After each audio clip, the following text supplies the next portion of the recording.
Accessing agent files. Brian Sovryn. Early 21st century anarchist. Creator and host of the podcast Sovryn Tech. By the year 2021, the show would be instrumental in the downfall of various conservative ideologies in the government, helping usher in an incredible time. Hey, want to take a walk on the wild side and experience the bleeding edge of technology? Then get ready, because it doesn't get much more edgy than this. You're in for a wild ride. You're listening to Sovryn Tech with your host, the man in triple black, the golden stallion of the tech world, Brian Sovryn. He's got a huge brain. And now here's Brian. Spilling the seed of liberty every single week. Here for you, the Libertine-in-Chief, ready to go for one more episode of Sovryn Tech. This is episode 90. You know what that means? We're only 10 episodes away from episode 100. Now, of course, 100 by and large is really just an arbitrary number. Who the hell cares? Am I going to make any changes? I will leave the surprise to you, but I will let you know that episode 99 is going to be a very fun episode. And the only hint I'm going to give you is don't expect any recent kind of news. Anyway, let's get right into it. So I just want to mention again that three events that I will be at in the very near future. I will be at Coins in the Kingdom. This is amazing. This is a Bitcoin event where fun is to be had. And I am all about Bitcoin events where fun is to be had. I think that is fantastic. So, and it's a very inexpensive event to go to. We'll be at the Magic Kingdom in Florida. That's why it's called Coins in the Kingdom. And if you want to, two things. One, if you want to go, it's, again, very inexpensive. Tickets are like $60 or something. I'm putting a link in the show notes at launch.coinsinthekingdom.com. I will have, that'll be in the appendix of the show notes at sovereigntech.com. And you can check it out. It's from October 4th to the 6th, 2014. So please, you can come. I will be giving a talk there. And the lovely and hyper intelligent Dr. Stephanie Murphy, of course, she will also be, I think she'll be on a panel. Either way, we'll be there for at least a couple days, because then right after, we won't be there the whole time, because right after we will be going to the Den of Iniquity at an Inside Bitcoins conference in Las Vegas. And so Stephanie will be on a panel there, or actually she'll be doing an introduction to Bitcoin, I believe. And if you want to see that, and we'll both be there. Feel free, if you're in Vegas, if you're in the area, stop on by. But certainly you'll notice quickly that the price of a ticket for Inside Bitcoins is pretty astronomical, especially by comparison to Coins in the Kingdom, which is just going to be Coins in the Kingdom is going to be a great event. And if you want to help with my expenses at these events, all in the show notes, there are plenty of different cryptocurrencies that you can donate to the show. And many already have, and I thank you so much for that. Believe me, it helps me out big time, okay? And also on the left-hand side of the page, you can donate via PayPal at sovereigntech.com. There's a little link on the left-hand side under the picture of me.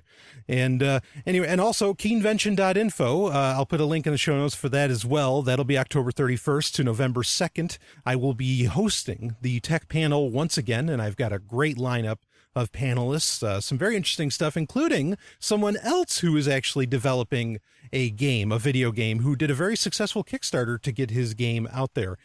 So it's really going to be a great event. Keenevention itself is an awesome event to see people that are really doing shit. Okay. And I mean, like, really doing things. Also, of course, the Duchess of Debauchery, Stephanie Murphy, will be there as well. She will be hosting the Bitcoin panel, and I might even be on that panel. But anyway, those are the events coming up. Again, if you want to help with the expenses with a couple of those, please do not hesitate to do so. It is much needed and appreciated. So moving on, let's get into our rapid fire stories. And we got some nerdy stuff to talk about during rapid fire stories. But first things first, well, hell, let's just do the nerdy stuff. Dreadnoughtus. Do you know what Dreadnoughtus is? I do. Dreadnoughtus is actually a newly found dinosaur. And this is pretty interesting. Of course, it's not a living dinosaur, but this is interesting. This is the largest dinosaur ever discovered. It is its own species. It is its own type. And this thing was 85 feet long. It was bigger than a 737. Huge. Weighed 65 tons. And the real kicker here, and I'm going to leave this mystery out in the open. If you want me to talk about it, of course, you can always send me an email. The real interesting thing is how it died. Because apparently, the way they found it, it seemed to have died from falling into quicksand due to a, wait for it, a flood. So this is, and boy, this dinosaur is amazing. Apparently it was absolutely indestructible. And if you look at a comparison size chart, I mean, this is, you know, the T-Rex couldn't hold a candle to it. I mean, as far as size, it was truly a monstrosity of the most epic proportions. And yeah, some great flood just happened to wipe this thing out. Isn't that funny? I'll skip to some more nerdy stuff. Star Wars, A New Dawn. What is this? No, it's not episode 7. This is a book by John Jackson Miller, right? Yes, John Jackson Miller. I have started reading it. It is really great stuff. I didn't expect any less because John Jackson Miller actually wrote the great book Kenobi, that's the name of the book, is Kenobi, which kind of had a good Western flair to it, which isn't surprising that Dave Filoni, who is kind of behind Star Wars Rebels, and Star Wars A New Dawn is actually a kind of a prequel or an introduction to the world of Star Wars Rebels, which is the CGI cartoon coming out in October, I believe, that will continue the Star Wars saga officially after the end of Clone Wars. And of course, Dave Filoni did Clone Wars as well. Very talented, great guy that's got a good handle on how Star Wars works. He wrote an introduction to this, and I'm not shocked that he chose John Jackson Miller for this because Dave Filoni seems to enjoy a good Western flair, and you certainly see that throughout a lot of the Clone Wars, which is fine because if you're going to treat the Star Wars universe like the Wild West is how I want the bulk of the world to be anyway. So it works for me. The reality of the Wild West, that being, that lawlessness, there was order within lawlessness, it would seem. Anyway, that's a whole other story. But also interestingly, this is kind of the first big novel that's part of the official canon for Star Wars. And it's not the official first story to come out of that. There's actually a story that was in an issue of Star Wars Insider that had to do with B-Wing pilots, as in the B-Wing from Return of the Jedi. That was the first official new canon story. So, but interestingly, John Jackson Miller, his book Kenobi is one of the first books that's also part of the Star Wars Legends series, which I'm going to find out some clarity about that. We'll talk about Star Wars during a climax in the near future, because I want to review the book, A New Dawn. Of course, I really wish it was Heir to the Jedi that was coming out, which is another one of the new official canon books, but that's not out till February of 2015. But I want to talk about that more, because I want to find out if these Legends books, Star Wars Legends, which are books that have previously come out, are they actually considered part of the new canon or not? I'm not sure. Anyway, let's move on from that nerdity. Just letting you know, A New Dawn is out there, and so far what I have read was really fucking good. I mean, it was really good. But a little more nerd news. Talk about a new dawn of things. Star Trek might end up on Showtime. And yes, I mean a TV series. An epic Star Trek TV series that'll probably end up being 13 episodes a shot, but CBS is looking, which owns the television properties of Star Trek, which is kind of, Star Trek's a funny thing because it's in a way it's owned by two companies, but that's a long story. So, but apparently you may be seeing Star Trek on Showtime in the near future. And some people are freaking out about this because they're like, well, Star Trek doesn't do a good, or Showtime doesn't do a good job with a lot of things, blah, blah, blah, blah, blah. Well, I agree. I wish it would actually be on Starz, because Starz doesn't mind being really intense and very sexy. I think Showtime would do fine. And the reason I say that is because, hey, Showtime created Stargate, folks. It created SG-1, not the Stargate movie, but it created SG-1, and SG-1 was phenomenal, especially in its first few seasons. Oh, man. That was awesome. So if Showtime gets their hands on Star Trek, I'm pretty sure they'll let things, get handled properly. So looking forward to that. Also, there's a new Terminator coming out. I mentioned, I think it was maybe last week's episode or the week before. Yeah, it was last week's, where I talked about Riddick 4. Riddick 4 is on its way, but also there's a new Terminator. It's called Genesis, but it's not spelled like Genesis normally is. And apparently this is already going so well that they're planning out a trilogy for it. Now, I've never talked about the Terminator series. Maybe I'll do that for the Climax in this episode. I don't know. Admittedly, I'm kind of going seat of the pants here. I might end up doing something completely different for the Climax. But I'm a big fan of the Terminator series, and I always look forward to new installments, and certainly I'll look forward to this. But let's get past all that nerd science fiction stuff, right? Let's get into some serious tech news. And that is Bitcoin and PayPal. I'm just going to leave this right here and just say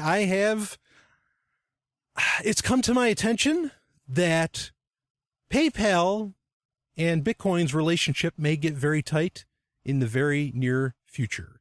And I am going to leave that at that.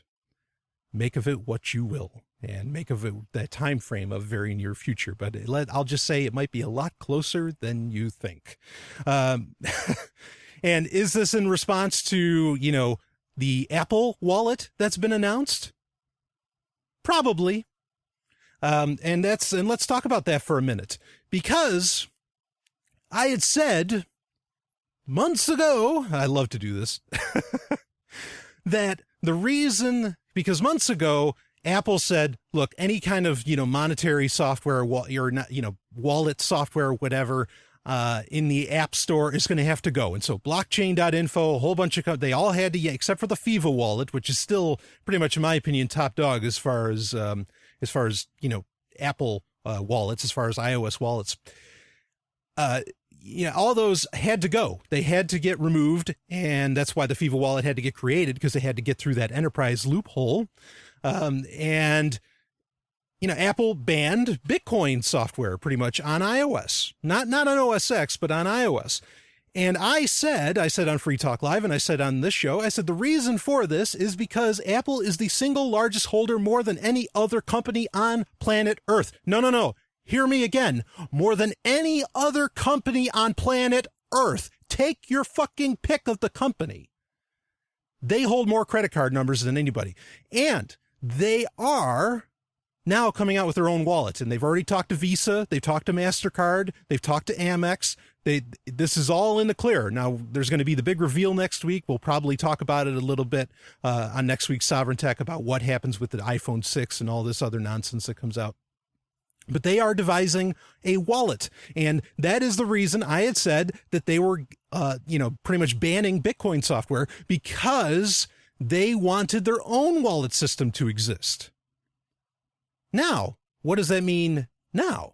Maybe that means that somehow Bitcoin will get an integration with this wallet. I doubt it, but it's entirely possible. I would not rule that out. But the point being is that I think it's absolutely accurate that within a 6-month time frame that Apple takes an action, or even longer than that, it might have been 9 months, within that time frame, and Apple takes an action, and I tell you why they did it, and no one else wanted to come out and say, why are they doing it? I can't believe they're doing this. I'm going to shoot my phone. Why are they doing this? No one thought for 2 seconds that it was the fact that Apple has a new wallet out. Now, a lot of people expected Apple to eventually come out with a wallet. It's something that they've known has been explored for quite some time, but no one put those two together. I did. There you go.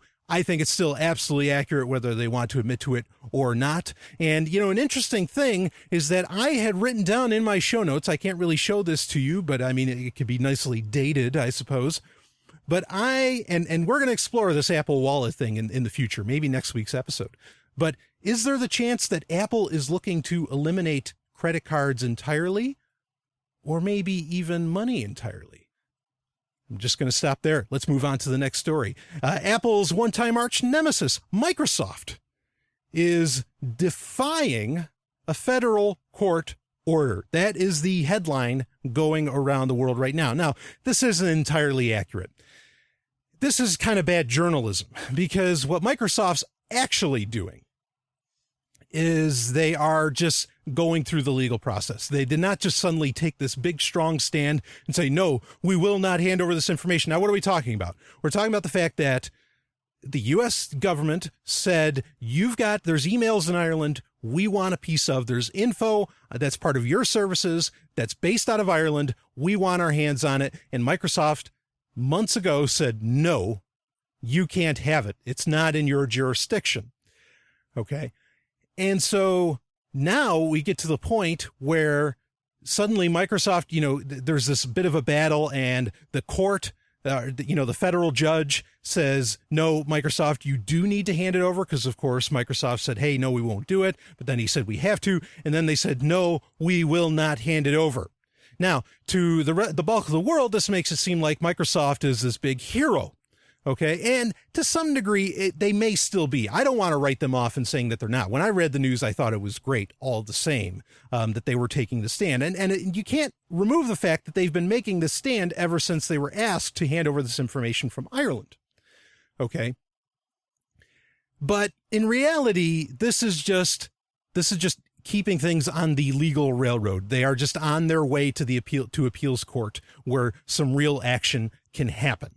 Okay. So some people are, bad journalism is happening in the fact of making people think that somehow Microsoft is taking this huge legal stand. No, they're not. But then also some bad journalism, I think, is happening in the fact that people are saying, look, they're not making this big stand. They're just on the legal railroad. They're just getting to the point of the appeals court. Well, the second one is the latter is certainly true. They may still be making that big stand. Okay, so the former may also be true, that they really are making a big stand. We won't know until it gets to appeals court, and that's going to be some time off. But we don't know until it gets there what Microsoft's actual attitude about this whole situation is. So good on Microsoft. I mean, even if it just gets out this attitude of like, yeah, no, you can say no to a federal, to a court order. I like that getting put in the headlines no matter what. That just makes for a great point, that yes, you can say no to these asshats, in DC. Moving on, let's get into the main story here, because this is pretty interesting stuff. Something else where I think there's a lot of bad journalism and people are completely missing the point. And I'm going to read from Lookout's blog. Lookout, of course, is the very popular mobile security platform that I actually use on my Android phone, on my Kyocera Hydro Vibe, and that I recommend a lot of people use. There is an ESET, or really the two top people as far as mobile security goes. And so I'm going to read from here, and this is uncovering how the recent celebrity image breach happened. This weekend, close to 700 highly personal photos of more than 25 celebrities were leaked publicly. We looked into the origins of this dump and the files inside it to shed some light into how they got there, particularly to understand how best to protect users against this sort of crime in the future. Now, of course, this is, well, I'll just keep reading because it explains what happened. Rather than a single dump of images, this was several leaks, all of which took place over the 2014 Labor Day weekend on two sites, 4chan and its sister site, AnonIB. Both are notorious. Created in 2003 as a site to swap Japanese anime, 4chan was modeled after the BBSs of the 80s and 90s. Like those BBSs, the idea was to create a place where people could hang out, trade images, and chat. However, armored by one of its founding principles, that being anonymity, see, BBSs allow for that, or BBS design allows for that. It soon became a haven for, that's me saying that. It soon became a haven for everything from art to pornography and political protest. Wow, what's wrong with that? The series of dumps known as the Fappening actually started on August 26, 2014 on AnonIB in a discussion thread dedicated to images of Jennifer Lawrence in a subforum dedicated to pictures of celebrities. In that thread, a poster claimed that AnonIB's subforum dedicated to stolen photographs was sitting on a horde of explicit celebrity pictures. By Saturday, August 30th, this had devolved into an argument with several posters stating that they didn't believe a horde like this existed. 3 p.m. on Sunday, August 31st, a poster retaliated by posting a directory listing to the supposed archive, and just a few hours later, images appeared from this archive, supposedly from this archive, started to appear on both sites. Initially, pictures of Jennifer Lawrence and Kate Upton, but later that day, someone claiming to be the publisher threatened that he would release all 120 celeb photos if enough donations were sent to his Bitcoin address. When disbelievers called him on it, he proved his access by dumping pictures of whichever celebs they asked for. After dumping a few images, the leaker, or an imposter, because it may not have been the actual person, posted again asking for donations to a different Bitcoin address. In fact, a separate one was set up for each celeb. When that celeb's wallet reached an acceptable level, he would post the images. At this point, a number of other posters started to claim that they, too, had celeb images and posted their own Bitcoin address asking for money. In parallel, the leaks gathered pace as donations were received, whether by the original poster or imposters, images were leaked. This is why the final collection is such a mixture. There were multiple people leaking at the same time. And so the question becomes, how did they get these pictures? And I'm going to just go ahead and stop reading the story there. You can go into it a bit. But the bottom line is, with this whole story, is that nobody knows. Nobody knows exactly how they pulled this off. The one thing that is known is that these were all photos taken from iCloud, that they were, which is accessed by Apple devices. So we know that much. But there's even inconsistencies in that. And that comes from the fact that some of these pictures are showing people holding phones that clearly aren't iPhones. They're Android phones or something, maybe a BlackBerry, but anyway, but that's kind of the oddball thing here, is that nobody really knows where these photos came from. And people are admitting to that, but they're still kind of trying to guess around. Now, Apple, of course, is taking, Tim Cook came out livid saying we're going to, pretty much make two-factor authentication a standard, because a lot of people would say this is what you could do to stop that, is to have two-factor authentication with, on your iCloud, to be able to access iCloud. And of course, a bunch of people, don't use that in the first place because it's inconvenient. They want everything to work smoothly. And of course, that's the very heart of Apple's philosophy, is that everything should just work. It should be like magic. You don't need to see how, you don't need to see the wizard behind the curtain, blah, blah, blah. All, pretty interesting. But this is the thing here. So nobody knows really how this happened, and there are inconsistencies in the very fact that even Apple was at fault. Okay, I'm not going to go on and see this is what happens when you trust Apple tirade.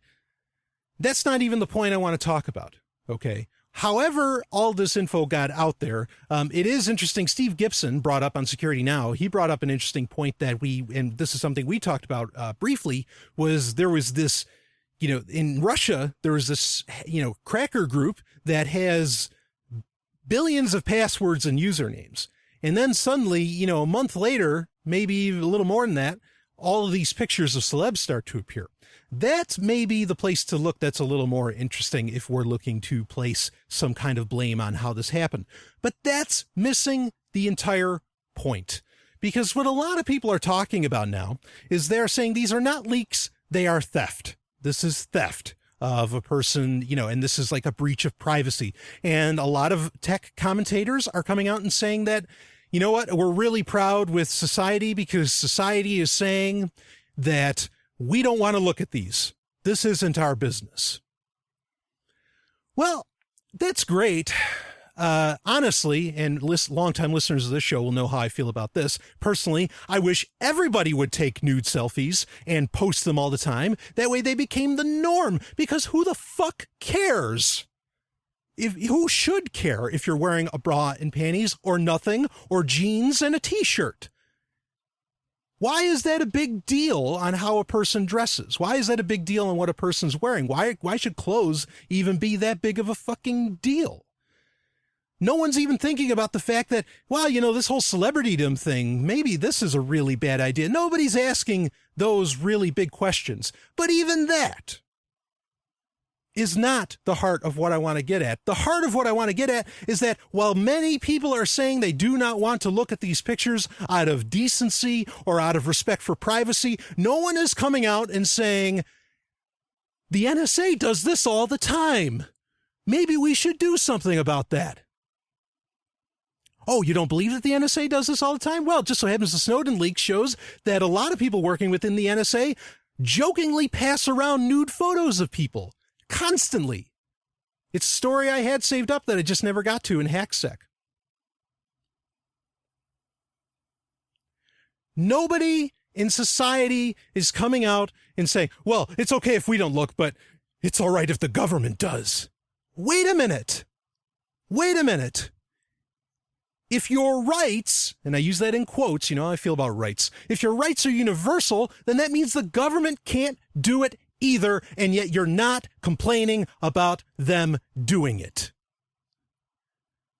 There are huge elephants in the room with this story that have nothing to do with how the photos even got leaked or stolen, if you prefer that word. It has nothing to do with that. This is a huge commentary on society, how society has this odd, they still have this real neo-feudalism. They just so happen to treat it with celebrities instead of kings and queens, though even sometimes it's still kings and queens. And also how they don't, as long as we're safe, you can look at me nude. But if it has nothing to do with that, then no, you cannot look at me. There's just these gigantic inconsistencies that this story is bringing to light so readily, and no one in the media is talking about it.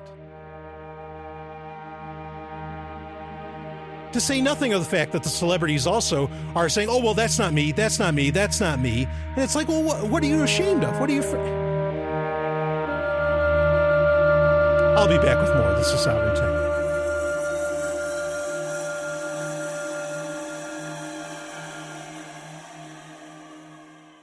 Are you searching for your soulmate? Someone you can trust, who will never betray you? Or cooperate with the NSA? Stop searching. With EasyDNS, you found a keeper. EasyDNS does it all. Domain names, web hosting, and managed WordPress hosting. EasyDNS stands up for your internet freedom. And with servers in Canada, they do not cooperate with the NSA.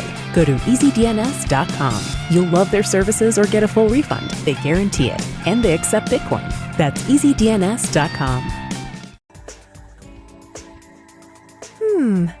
Hello, Mr. Sovryn. Brian Sovryn. And yours? Natalia. Care to play a game of roulette? I'd love to. Number and color? 69. Black. As you wish. Tech Roulette. It is time for Tech Roulette, where I cover stories that get sent to me or brought to my attention through the various channels available. Of course, sovereigntech@riseup.net is the email address. You can do it via Twitter, via BitMessage, via RetroShare, via, holy hell, there's so many ways. Or you can even tell me in person. This one actually was delivered to me in person. And I thought it was a really fascinating story. And I actually have two stories here that I want to cover, which are going to get into a subject that maybe we can talk about in depth more in the future, because it is a very serious issue that deserves a lot of attention. And this story in particular here is coming from the Telegraph, and it is hitchhiking robot charms its way across Canada. Now, I wish I could show you a picture of this thing because it looks positively ridiculous. It is not tall at all. It's wearing like these kind of quote unquote cute rubber rain boots. And it's sort of like it has arms and legs, maybe 4 or 5 feet tall here. And it kind of has the look of B9 from Lost in Space, not from the great 98 film, but from the 60s television show, 60s, 70s television show. So let's get into the story here. A talking robot that has been hitchhiking rides from strangers to travel from Canada's east to west coast reached its final destination. HitchBOT, a robot created by a team of Ontario-based communications researchers studying the relationship between people and technology, has used his garden-gloved thumb to traverse the Great White North. And yes, it's wearing like these, yellow rubber gloves like a gardener would. He has traveled from, it's interesting they call it a he. He has traveled from Halifax, Nova Scotia to Kelowna, British Columbia, and reached its final destination, Victoria, British Columbia, on Saturday, according to the Toronto Star. The robot's co-creator, David Smith, who teaches in the Department of Communication Studies at Ontario McMaster University, said the creators wanted to situate robotics and artificial technologies into unlikely scenarios and push the limits of what robotics is capable of. The team also programmed HitchBOT to track its adventures online and take pictures to post on Twitter and Instagram. It did not take long for HitchBOT to become a social media sensation, and truth be told, many of the people who have offered him a ride already knew about him before encountering the bizarre contraption. Mr. Smith said its Instagram following was approaching 11,000 people, its Facebook account had garnered more than 41,000 likes, and it has nearly 32,000 Twitter followers. Social and traditional media have really ensured that HitchBOT is well known, Mr. Smith said. Some drivers have tried to search its location, and in most cases, HitchBOT has had multiple offers. Now, this is the thing. The point of this experiment was to see how would human beings react to a robot hitchhiking. Would people accept it? Would people run away in fear? Would people, what would their reaction be? Now, admittedly, the social media aspect of this actually, I think, kind of ruined that bit of the experiment, because like the story said, people already knew who HitchBOT was. And in fact, they were almost out there looking for him. So, the experiment wasn't even, wasn't necessarily that great from that aspect. It is interesting, though, that it did get to its location, that people did help out. And in fact, that people completely went out of the way to give it a hand. Now, like I said, this robot does look relatively cute. I'm in awe because I don't imagine that maybe because it was in Canada, right? In the US, I really wonder how this would have went. And the reason I say that is because it looks like the thing has gigantic sensors on it. Now it can to some degree communicate. They're actually kind of like LED screens. There's video here where you can see, what exactly it looked like. And the link is in the show notes to sovryntech.com. Of course, just click on the episode and it's all there. But it'll have it has this little red LED, kind of like you'd see by a Coliseum. You'd have like this, the big LED signs. And in this case, it would have a smiley face on it. They did everything they could to make it look cute. I would think that in the US, a lot of people would be very concerned about this. Because they'd be like, well, is this an NSA program or something, just to see how we'd react to, whatever. That's what I'm really looking forward to see, is how this would be handled in the US, because people here do seem to be, as we mentioned from our earlier story, with, the celeb nudes getting released, people seem to have this odd thing about privacy, or maybe they would be completely accepting of it, just like a lot of people seem to be in Canada. As far as we know, not a lot of people turned down giving the thing a ride. They were just completely confused by its existence. Now, I have read some commentators on various social media who are very concerned about this, in that this is a way of warming people up to, artificial intelligence, and warming people up to robots being a part of society. And then, of course, they're all being very, very scared about it. Now, some of those fears may be well-founded. Some may not be. Certainly this robot just looks incredibly harmless. And of course, then that's what those, same conspiracy theorists would say is the point of it. I don't know that people would necessarily be so welcoming if this didn't look the way it does, if it didn't look so cute, if this looked more like, say the robots from the movie version, the atrocity it wasn't that bad, but the movie version of iRobot, would people have been so accepting to give it a ride if it looked like something that could harm them? Probably not. I can't picture that they would. I mean, people are already so averse. And this seems by and large around at least in North America, people are already very averse to the idea of hitchhikers. They have long been trained to be afraid. Sometimes, again, I'm not saying it's not understandable, but have long been trained to be very much afraid of hitchhikers through various porno films and various horror films, sometimes a mixture of the two. But, what are the chances that something like this may be something that, like HitchBOT, is something that we would actually encounter in the future, where a robot, by its own volition, wants to get to point A from point A to point B. Well, that leads into our second story, which we're going to kind of meld the two. And this is from TechCrunch, and this is from September. Google partners with UCSB to build quantum processors for artificial intelligence. Google today announced that it is expanding its research around quantum computing and that it has hired UC Santa Barbara's John Martinez and his team, one of the most prolific research groups in this area, to work on new quantum processors based on superconducting electronics. Researchers in Martinez's lab were among the first to use this technique back in 2008. Google has long shown an interest in quantum computing, is one of the first companies to buy one of D-Wave's quantum computers. Now, of course, these quantum computers, real quick, are incredibly basic and, I mean, are not powerful at all. But it is interesting that two people that happen to own a quantum computer to date, as far as I know, are Google and the United States government. Make of that what you will.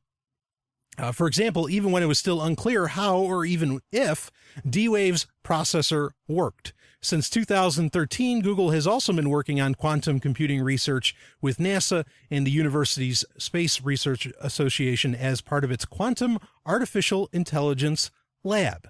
Now, Google is going beyond using other people's hardware. With an integrated hardware group, the quantum AI team at Google will now be able to implement and test new designs for quantum optimization and inference processors based on recent theoretical progress and insights from the D-Wave quantum annealing architecture. Google's director of engineering, Hartmut Nevin, writes today, Martinez and his team will be based in Google's Santa Barbara office and will continue to work with UCSB graduate students, and which read that as slave labor, because these graduate students aren't getting paid very well for doing what it would, I think a lot of people would recognize as being very important and groundbreaking research. And as part of this partnership with Google, the team will also contribute to UCSB's fabrication and measurement facilities. Martinez says that he is specifically excited about Google's expertise in mapping machine learning applications to a quantum computer. While Martinez doesn't explicitly mention this in today's announcement, he is probably also referring to Google's hire of Jeff Hinton, a pioneer in the field of deep neural networking and who came to Google in 2013 from the University of Toronto as part of Google's acquisition of his startup DNN Research. While Google will now work on building and implementing its own quantum processor designs, Nevin says that the company will also continue to work with D-Wave and use that company's Vesuvius machine in cooperation with NASA. So let me talk a little bit about D-Wave's computers. These things are monsters. They are huge. Now, they're not as big as Dreadnoughtus, but they are these gigantic black cubes. They easily, if you can picture, do you remember ENAC? I think it was ENAC from, or is it EVAC?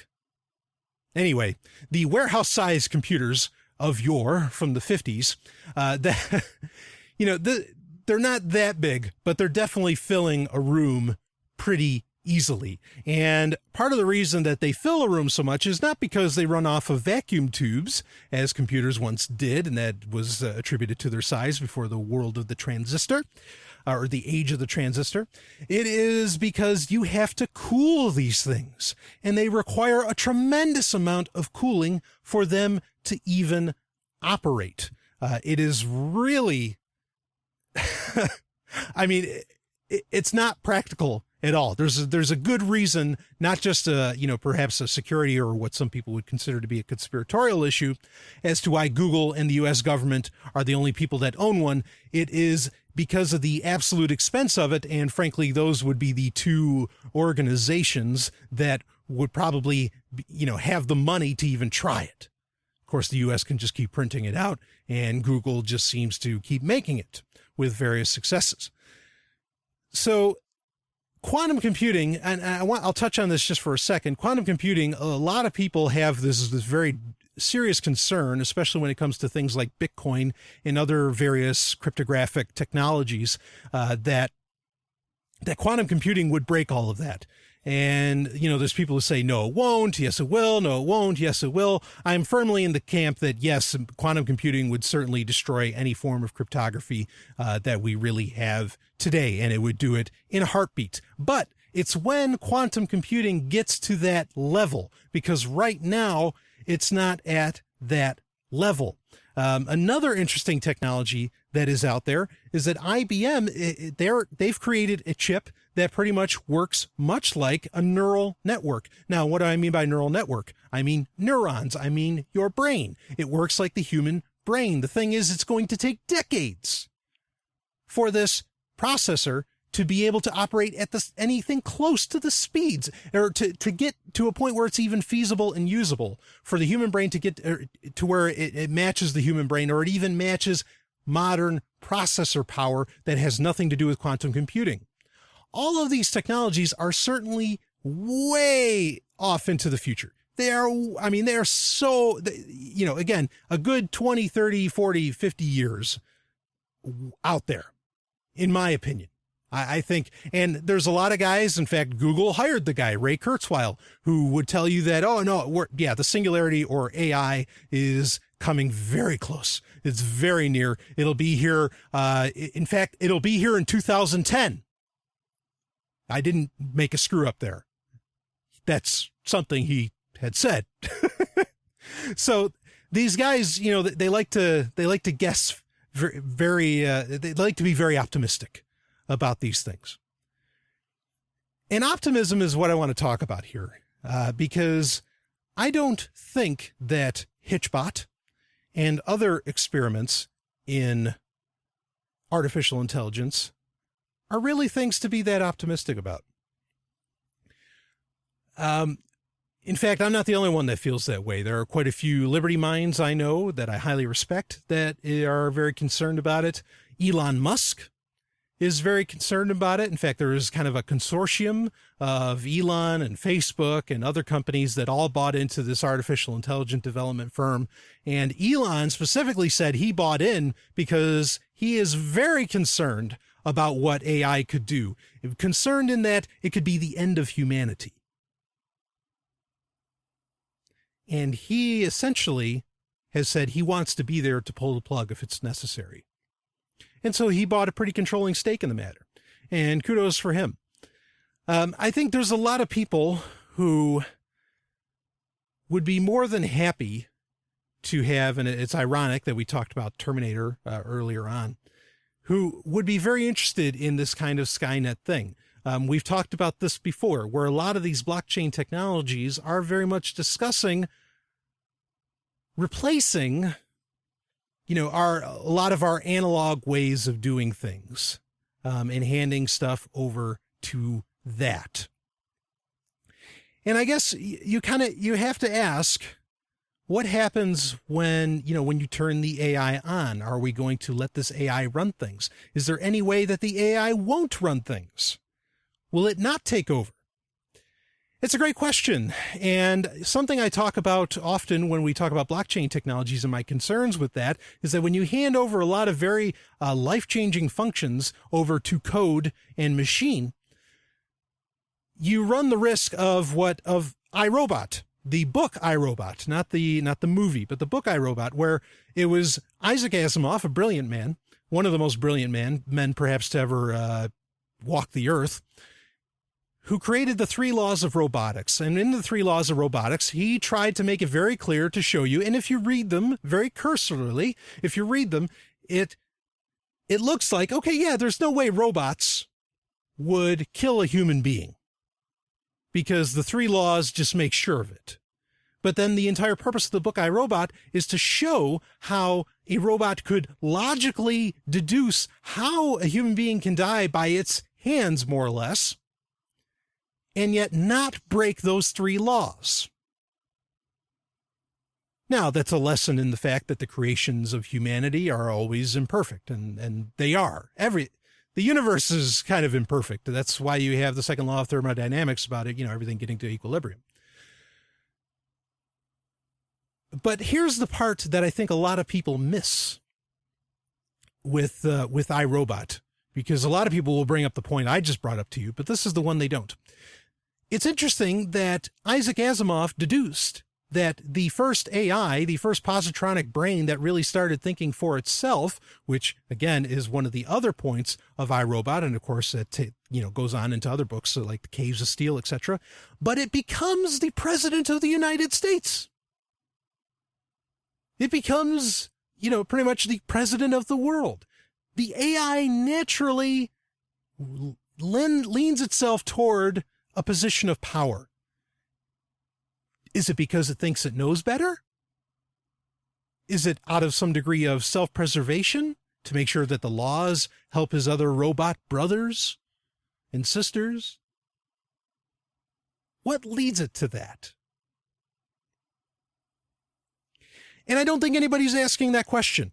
I don't think that that's coming out as far as, if you create, there's some great books out there, many of which sadly I've yet to read on. There's the Final Invention. There's lots of things where people are fortunately giving it this kind of pessimistic view, saying, hey, you know what, if we turn this robot on, what happens?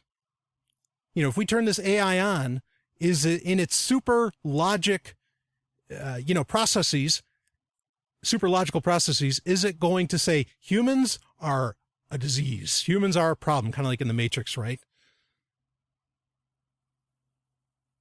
Is anyone asking that, or are we just going full bore towards getting AI? I don't know if Google's asking these questions. And it is interesting that there is the test of how will humanity react to robots. This is certainly a future that a lot of companies are trying to build.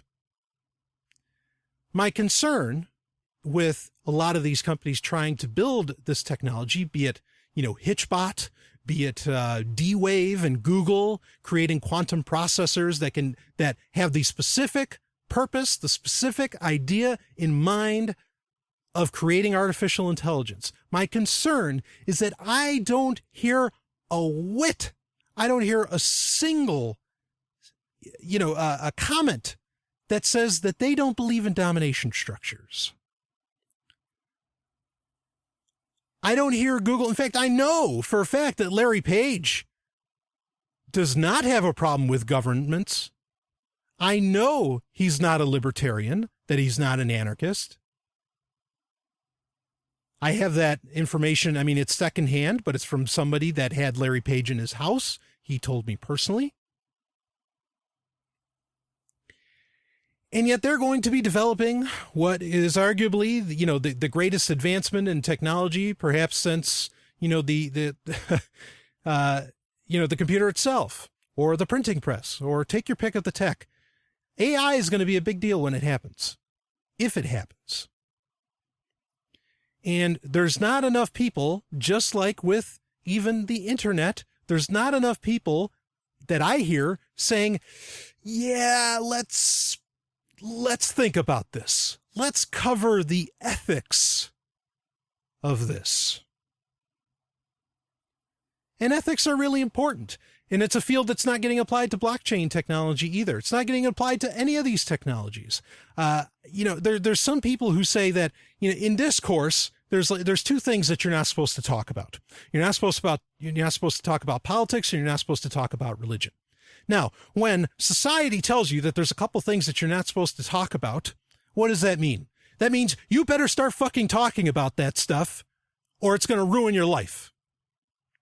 And I agree. I think people do need to talk about it. That's a really dangerous thing, in fact, that like in pretty much any business you go to work at, they're like, look, don't talk about politics, don't talk about religion.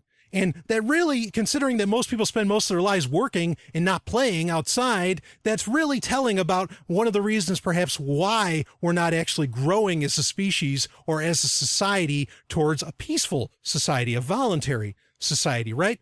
Well, I would venture, let's add to that conversation, I would venture, and I'm not the first person to say this, we need to add technology to those serious subjects. Not that we shouldn't talk about them, but that we should be talking about them quite a lot.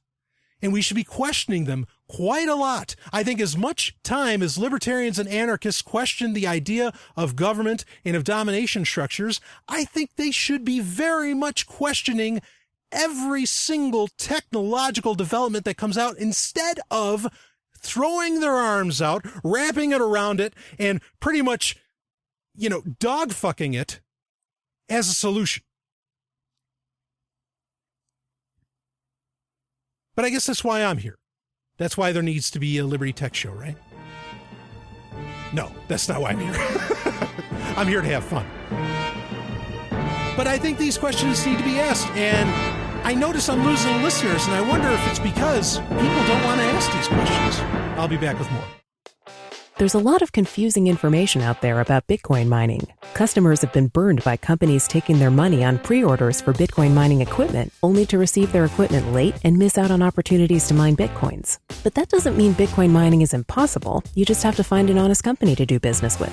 If you want to mine Bitcoins and you want to do it now, no pre-orders, no waiting. Look into the Antminer products from Bitmain. Their competitively priced Antminers are in stock and shipped from the US as soon as you pay. You could buy an Antminer today and be mining Bitcoins tomorrow. The Antminer line offers the best mining power per dollar currently available. 20% of the mining power in the Bitcoin network is contributed by Antminers. Not only that, but Bitmain is committed to support. You can get tech support and warranty service over the phone by calling 844-BITMAIN. For commercial accounts, they'll even travel to your data center to install your equipment. Get all the details at bitmaintech.com. That's bitmaintech.com.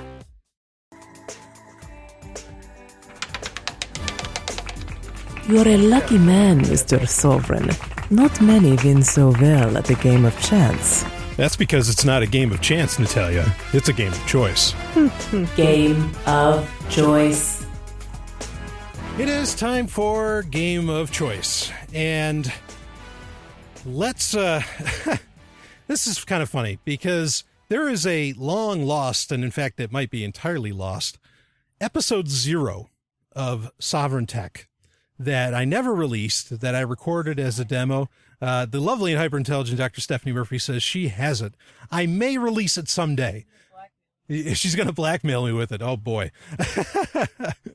I wonder what do you want me to do? I can only imagine, considering all the things I've already done. Anyway, and in that episode, I talked about what I saw as this really great development in the gaming world. And that great development was the Ouya, and that's Ouya. And the Ouya was kind of the first real, it was really the first attempt. This was a popular Kickstarter, and it is an Android-based gaming system, and it's really small. Like, you look at the pictures of it, you don't realize just how tiny the Ouya is. And yeah, again, very successful as far as a Kickstarter, but when it actually got released, it was designed to be this gaming system that was just going to, break all the rules, push everything forward. It was only going to sell for $99. It had to sell for under $100. And you would be able to play various things on it. Well, things for the Ouya didn't work out so well as far as when it actually got into stores. I love the system. I think it's really cool. I love its form factor. I really like everything about it. And honestly, the Fire TV from Amazon is really copying it in a very real sense, along with other boxes. Some other people have come out with similar devices. So it really was ahead of its time, but it's just not, it's not banking the way it expected to, considering the Kickstarter success of it. Now, I don't want to belittle the fact, of course, that it was one of the rare Kickstarters that actually delivered what it said it was, because those are incredibly rare, considering how many Kickstarter projects are out there. Most of them, you never actually get anything out of it. But unfortunately, it is on hard times, and it is looking to sell off its business. And it's not just looking in the U.S., though it is talking to Amazon and Google.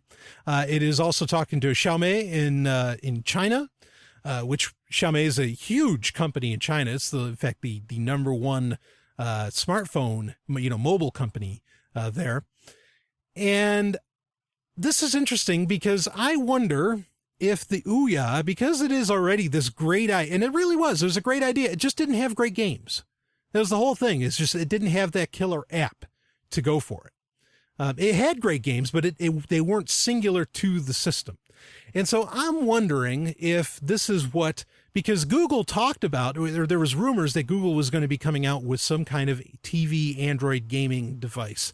And so I am speculating that Google will be the one that ends up buying this out, because it is one of the areas where, with the Fire TV being out there, of course, yes, there's Android TV, but it's not really the same thing, is it? As far as a game console, I am wondering if this is going to be Google's answer to a game console, because I think they need to come out with one. I think if you really want to take over a television set and you really want to take over the living room, you've got to do it with a gaming system. And I think that's been true since the 80s. I mean, I can certainly say in my, when I was growing up in my home, the Nintendo totally dominated the living room. Okay. The NES. So this is, I'll keep you posted on this, as far as, the Ouya in itself isn't going to necessarily go away, but they are looking to get bought out. I wouldn't mind if Xiaomi buys it too, or Xiaomi, however you want to pronounce that. I wouldn't mind that either. I know a whole bunch of people are like, oh, the Chinese are invading the living room. Well, whatever. Let them, okay? Because they come out with great products, quite frankly. I'm not getting into the slave labor thing, please. So the Ouya, it's not going to go away, but I think it might actually only get better. So even though it's hard times, maybe it's not so hard times. Hold on to that Ouya if you've got it. I'll be back with more. This is Sovryn Tech.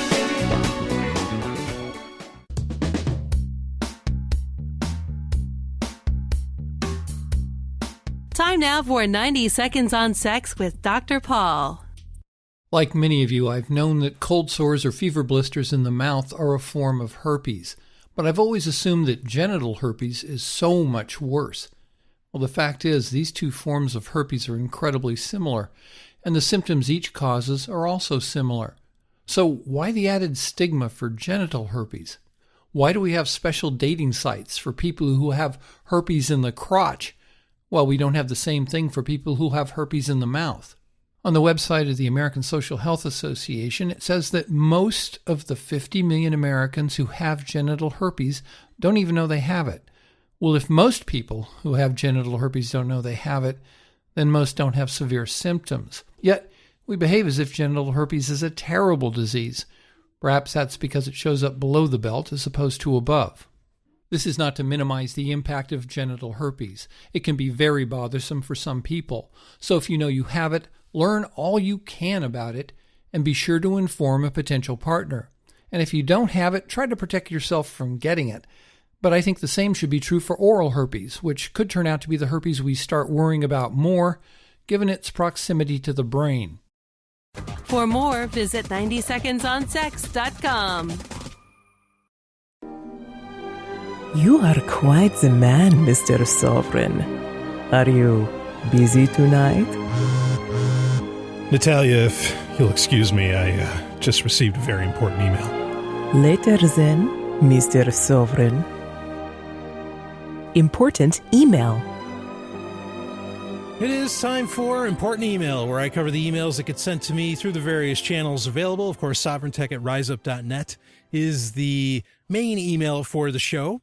I haven't brought it up, but there may be some email changes occurring in the future, probably closer to the time of episode 100, where I might shift things up a bit, because I am, especially with Zomi Offline Games, with that getting released, and with the fact that game developers seem to get a lot of flack, and boy, if you don't believe this, just read about what's been happening with Blizzard and League of Legends as of late, along with the developer, is it David Fish or Peter Fish, the guy that made Fez. These guys, and I'm not saying my game is even going to even be close to these levels. I mean, for Christ's sake, it's my first game, and it's more story than, this incredible, new and original gameplay experience or anything. Though there's going to be great gameplay, please. I am concerned that crackers really do seem to crack down on game developers as of late. It's a popular target. And so I'm very, I need to really tighten up a lot more on my security. And we're going to talk about some security here in a second for some of the emails that I've gotten. But so anyway, just letting you know that there may be some changes in how you get in touch with the show in the near future, but I will, of course, keep you very much posted with that. And obviously, I would leave a lot of the avenues that have been around for a while open for, a certain amount of time so that people could still get in touch with me. And then I would just tell people, yeah, well, get in touch with me this way. Anyway, speaking of emails, I was asked, someone actually asked me about with PGP. They said that recently it's been going around that PGP is maybe not the best idea.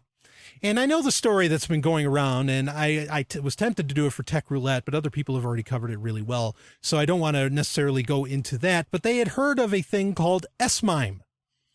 And SMIME that's Secure Multipurpose Internet Mail Extensions, and it's S, and then it kind of has a backslash or / MIME.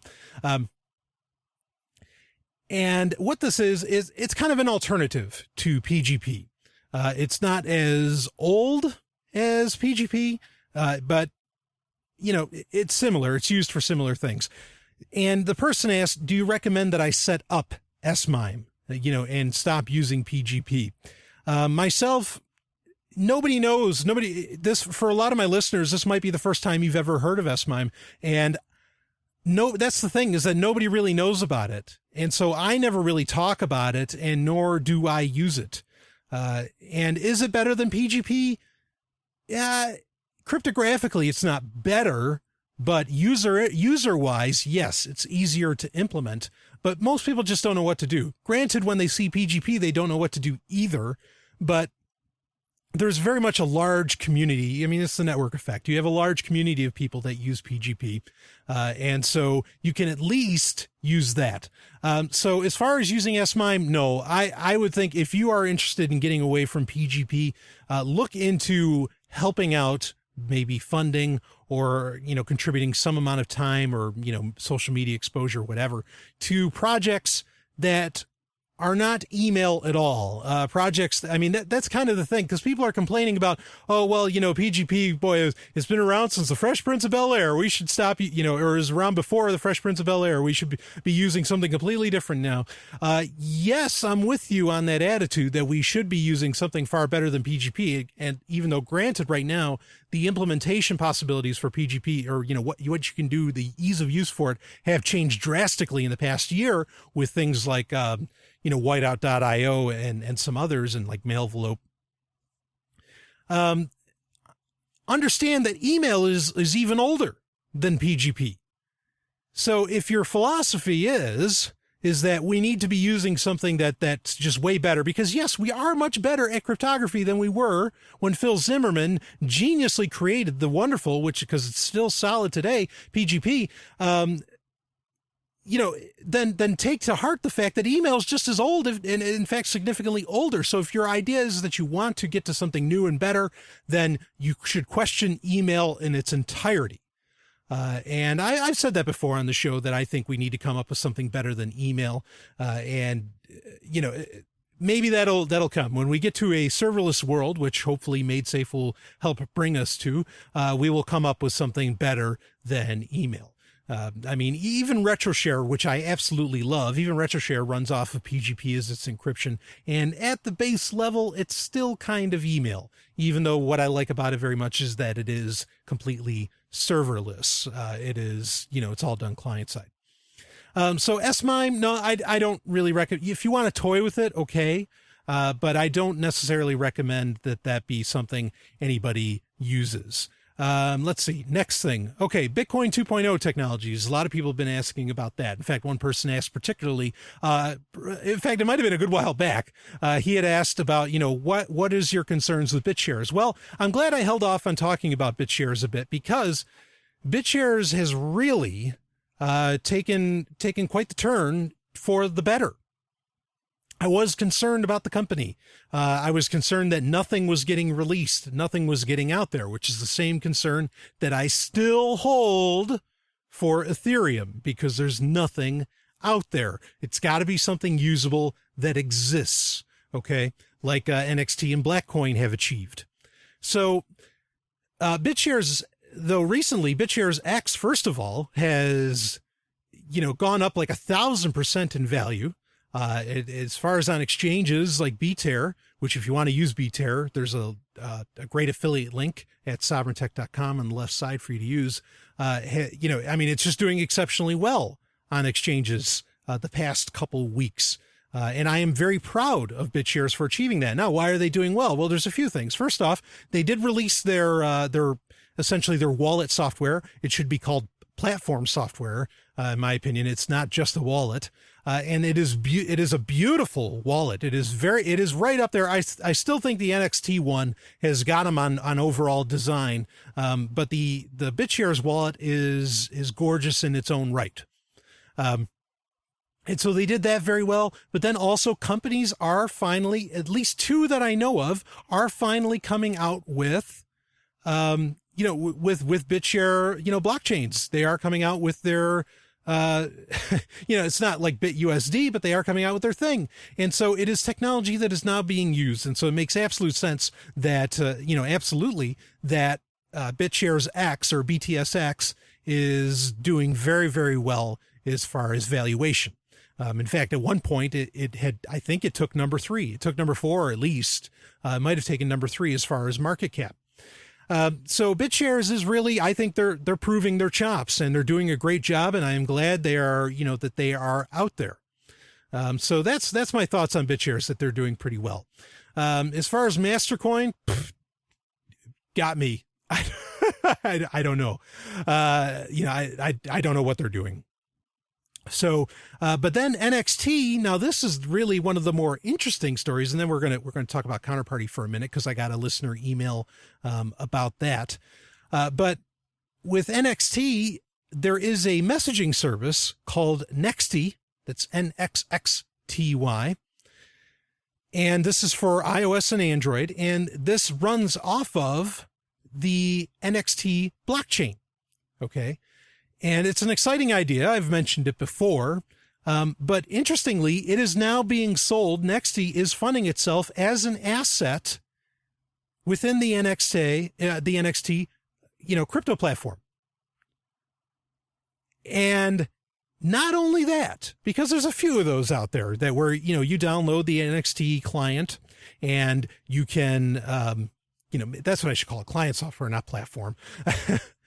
Software. Anyway, you download the NXT client and you can trade within these assets, or you can pay a fee and you can actually create your own assets. But here's the interesting thing. And this, as far as I know, is unique and a first timer. And it's very exciting, is that for the first time, a asset from a cryptocurrency, though calling NXT just a currency is a huge misnomer, is getting traded on BTER on its own rights. It's getting, do you get what I'm saying? That an asset is actually getting put on an exchange and being treated just like any other coin. That's huge. And it's doing very well, actually, for what it is. I mean, this is, again, why aren't people talking about NXT? Where this should be outside of Denmark, because at least in Denmark, it seems they take the currency very seriously. The banks and everybody over there is like, yeah, this is going to be the future. Did you hear what I said? An asset, not the coin. Yes, NXT is getting traded too, but an asset created within the platform itself is getting traded on an exchange right alongside Litecoin, right alongside Ethereum. Oh, wait, no, Ethereum's not getting traded because it doesn't exist. Sorry. Right alongside, take your pick of the coin. That's incredible. That is a future that you just made. So again, really exciting, about NXT. And I think kind of the premier place, and it is the place that's taking it very seriously now after the hack, even though that hack occurred, that we talked about for a couple episodes. on this show, the hack that occurred with NXT where, 50 million Next were stolen from B-Tear. B-Tear is being totally on the up and up and being very supportive of the NXT community. So if you're looking to get some NXT, go ahead and get it there. Go ahead and put it in your wallet right away if you want. But if you're looking to purchase some, grab some Bitcoin and then run over to B-Tear and grab some NXT. And of course, feel free to use the link on sovereigntech.com for that. But anyway, and also this is also interesting because that is a lot of people said, oh man, NXT is over after that attack that occurred, that hack. Clearly not, because now its assets are getting traded. I'm sorry if I keep repeating myself, but my mind is absolutely blown that this is a reality now. Right now, not in 6 months, not in 6 years, but right now it's happening. Because I think it's a great point that's been made, is that the NXT asset exchange is, for the very first time in the history of the world. In the history of the world. There, I shouted it from the mountaintop. It is the first time that there is a genuine free market exchange. No governments involved. Now, if you're not into exchanging and all that stuff, that's fine. I mean, that's a whole other subject. But for those that are, here it is. It exists. Now, moving on from NXT, let's talk about Counterparty, because I got an email from someone with Counterparty, and they said that they had holdings in LTB coin, which Counterparty, for those that don't know, it is a system that rides, it is a meta layer, and it rides on the Bitcoin blockchain. Okay. And this isn't a bad technology at all. I think it's pretty interesting, and it allows you to create assets, much like what NXT does. Okay.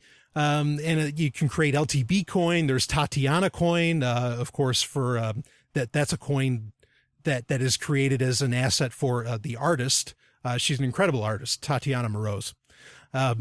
That's on Counterparty. There's lots of these things that are all based on Counterparty, these assets getting created, and they all ride on the Bitcoin blockchain. Now, speaking of things that are doing well as far as valuation, XCP or, Counterparty, the coin, is doing pretty well for itself too. And the person asked, all there is the client that you use for that is an online client, much like blockchain.info or greenaddress.it, which, boy, I really like greenaddress.it for a Bitcoin wallet. And it's called Counterwallet, and it's all online. And the person asked, hey, I've got a lot of these holdings. Should I be downloading a client or, having a node, meaning something that's client side onto the computer, not something that's, up on the cloud, up on the internet? And, no, actually, as far as I know, there aren't really any nodes because Counterparty is based on the Bitcoin blockchain. There really isn't a node to necessarily grab. This is sort of all done, in the cloud, more or less. So stick with Counterwallet. It is the premier way of doing it. In fact, and to prove the point also, the NXT client that you can install, they've been working, and that's used to be called the Wesley client. That has been in testnet for the online version of that, the cloud version of that, for quite some time. Honestly, when that comes out, there's not a whole lot of point in downloading the NXT client anymore because of the simple fact that, since it does transparent forging and all that stuff, and Counterparty doesn't do transparent forging, but a lot of the principles are kind of the same. I'm being very basic here. I would recommend people use the online wallet at that point too, with NXT. So online wallets for Bitcoin, it's a completely different story. For something that is 100% proof of work, yeah, get your hands on a client. Okay. Keep your hands on the money. But when it's something that where it's a lot of it's done maybe via Brain Wallet, or it's been designed initially online, just run with that. I think that's perfectly safe. So yeah, as far as do you want some kind of node for Counterparty? My answer is no. I think using Counterwallet is just fine and as secure as you're going to get, because again, it's riding off of the Bitcoin blockchain. It's really not kind of its own thing. So the security issues of wanting a complete blockchain aren't necessarily relevant. So I hope that helps with that question about that. I did have another email. I got an email from Brazil, from a listener in Brazil. I will get to that one next week. I also got an email about intentional communities.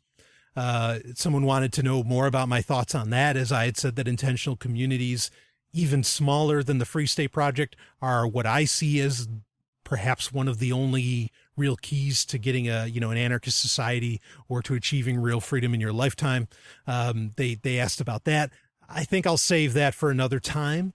So I'm just going to finish up. I mean, while we're talking about, since we're using this segment to talk about various blockchain technologies, I guess we might as well finish up. Just a couple others that maybe you haven't heard of, if you are interested in things that, ones that I'm keeping my eye on, which a lot of people do ask me that. Hey, Golden Stallion, what cryptocurrencies are you watching? I'm not watching Ethereum at all. I couldn't care less. But Cora is one that I am very intrigued by, and that's at an incredibly low price. Again, you have to buy these things. I'm not saying price is the most important thing, because my main interest in a lot of blockchain technologies has nothing to do with money. Really. It has nothing to do with the money, has nothing to do with the valuation. It has to do with where it could possibly take us in the future. Okay. So, but people are asking, well, how much does it cost to get into it? Well, that's why I'm mentioning the price. It's not because it necessarily matters that much. So Cora, that's Quora. This is, this is definitely a Bitcoin 2.0 tech that is taking a lot of cues from NXT, and it's trying to solve a lot more of the original. It does use a new version of proof of stake, which I still have that proof special coming out where I talk about the various different types of proof. I've just a lot of research going on in that. Okay. So hold out for that one. But this uses a new version of proof of stake. Okay. And so that intrigues me because it does use proof of stake. I do like proof of stake. I'm not saying it's the best thing out there, but I definitely think it's superior to proof of work. BTSX is doing great. I'm totally keeping an eye on that. I'm not saying that necessarily it is the top technology out there. I am just saying that is something I am keeping an eye on. There is Crypti, CRYPTI. That's another one that I'm keeping my eye on, and that has some kind of like spending incentives built into it. And I think that about rounds up the ones that are really intriguing to me. And of course, Blackcoin. I think Blackcoin is, this isn't a pun, but it's the dark horse that's really riding all around with 2.0 technologies, and definitely something I'm riding along on. So there you go. I'll be back with more. Hey everybody, it's Stephanie. I am the Sovryn Tech producer. But did you know I am also a voiceover artist? Yes, it's true. I make audiobooks, commercials for your business. I narrate explainer videos. Pretty much any audio project that you can think of, I'm probably willing to work on it, or I have worked on it in the past. And if you want to hear some samples of my previous work, or you want to find out a little bit more about what I do, then I encourage you to check out my voiceover website, which is smvoice.info, smvoice.info. Now back to Sovryn Tech.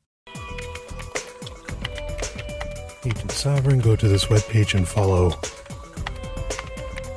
What kind of webpage is this? Is that Natalia? I better go to the Website of the Week.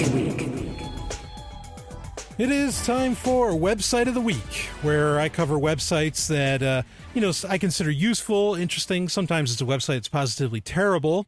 But this is one of those websites that I actually find to be pretty interesting.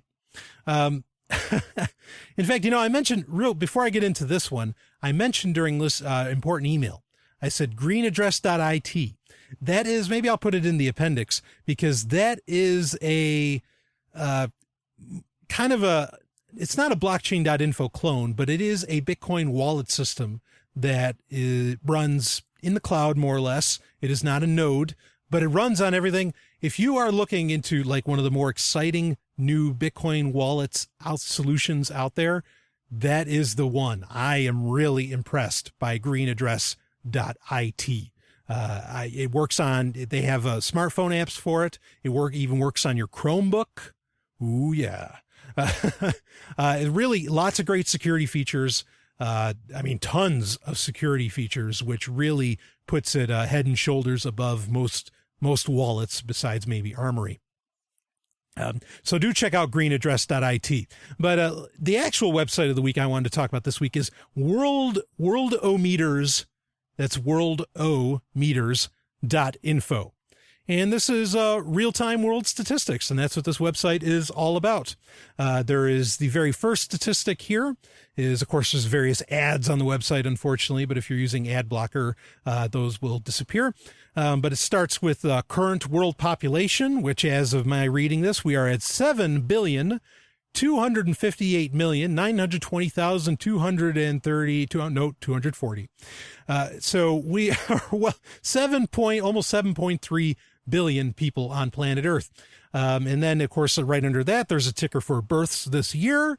And just this year, as 2014, there have been almost 100 million births. And the ticker just keeps going up. Births today. And this is, of course, midway through Saturday, 250,000 births today.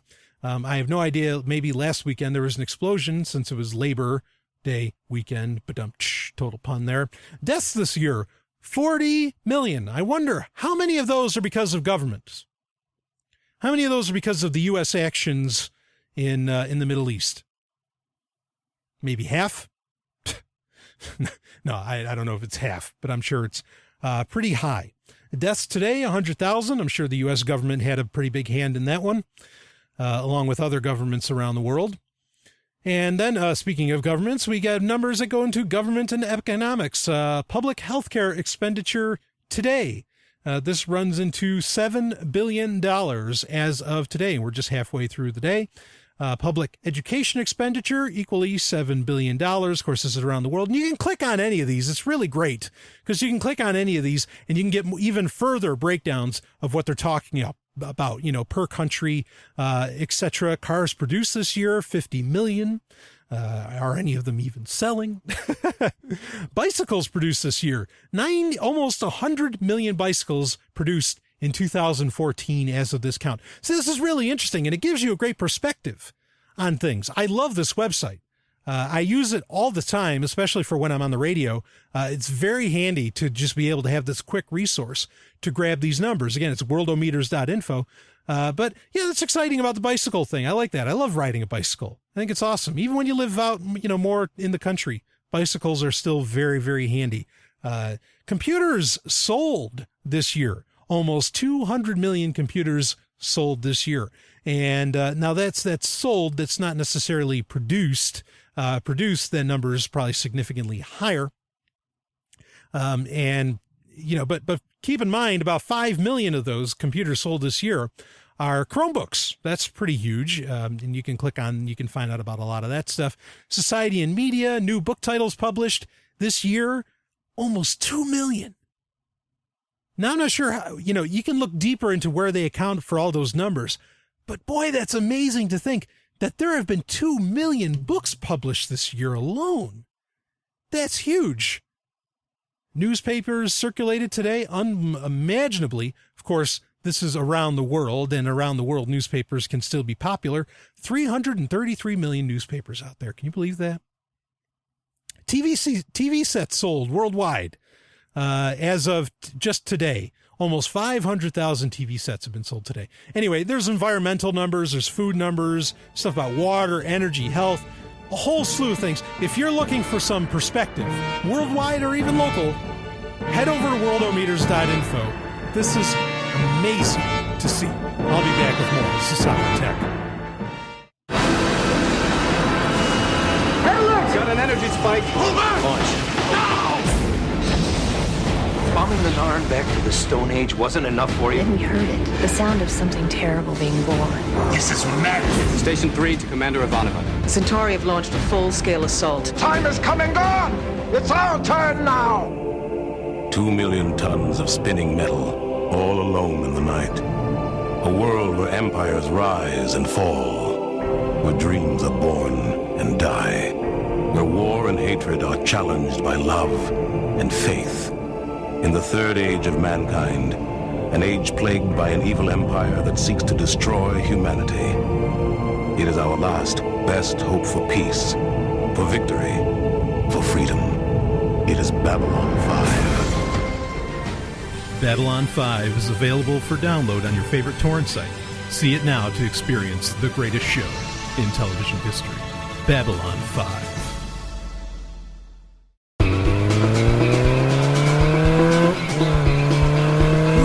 Ride a bike so well. I don't know if I can get us away from that helicopter. Don't you have a gun? Oh, there's never a need for lethal force. I'll handle this.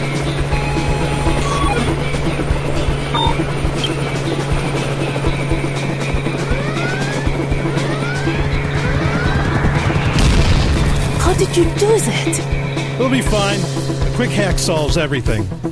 Hacksec. It is time for Hacksec, and like the old saying goes, critics are the only relevant form of information. Everything else is just advertising. I like to think I live by that one, but a lot of people, I get emails and from people saying, look, do you like anything? Well, yeah, that's why a lot of times I do website of the week or software of the week, or game of choice, just to prove that there are things that I do like. But anyway, that's not necessarily relevant to Hacksec, because Hacksec is where we talk about hacking and security issues. And one of the big ones that came out this week, from the deluge of, sensationalized security concerns from the media. Some live up to the hype, most don't. Ones that do live up to the hype, bad USB totally lives up to the hype. And you notice not a lot of people are talking about that now, because I think a lot of people just want to pretend it's not happening. Or it's just the fact that, they have to pretend because there's not a whole hell of a lot you can do about it. But this week, one of the more interesting ones was Rogue, and actually a listener of the show brought it to my attention. Before I had found out about it, a great listener, a great guy. And, but the story I grabbed is actually, and although I'll be using the story he linked me to, as well, but it's from Forbes, and it's Rogue Cell Towers Could Be Intercepting Your Call. Let's go ahead and read into this, by Dave Lewis. It seems rather far-fetched at first glance. There is news that came out last week that rogue cell phone towers around the U.S. are forcing mobile devices to disable their encryption, making it possible that someone might be able to listen in to your call. That could never happen to me, you think out loud. But apparently, it could. In 2010, at the DEF CON in Las Vegas, security researcher Chris Paget did the unthinkable. He built a cell tower of his own so that he could spoof legitimate towers and intercept calls. The device would mimic the type used by law enforcement agencies to intercept phone calls. In this case, he was able to build it for roughly $1,500 US. Paget's device would only capture 2G GSM phone calls. Carriers such as AT&T and T-Mobile would be vulnerable as they use GSM as in compared to like CDMA. Unlike Verizon, which relies on CDMA technology, I was in attendance for this, and Sprint uses CDMA as well. I was in attendance for this particular presentation, and I had a disposable phone with me at the time. During the presentation, when the device was switched on, my phone was more than happy to oblige and seamlessly associated with the contraption that was across the room. Had I not been aware that this was going on, it was quite conceivable that I could not have noticed the change to the Rogue Tower. The point of this presentation was to raise awareness of the security flaws that affect GSM-related phones. Flash forward to today. I was sent a link to an article in Popular Science about a very similar type of tower that has been popping up all around the United States. These rogue interceptors do not identify themselves as opposed to towers that belong to the large cell carriers. The problem here is that the phones would not alert the user if the encryption was switched off if it managed to associate with these rogue towers or interceptors. So who is responsible for these interceptors? In one particular case, one of these towers was discovered at a casino in Las Vegas, as well as near several military installations.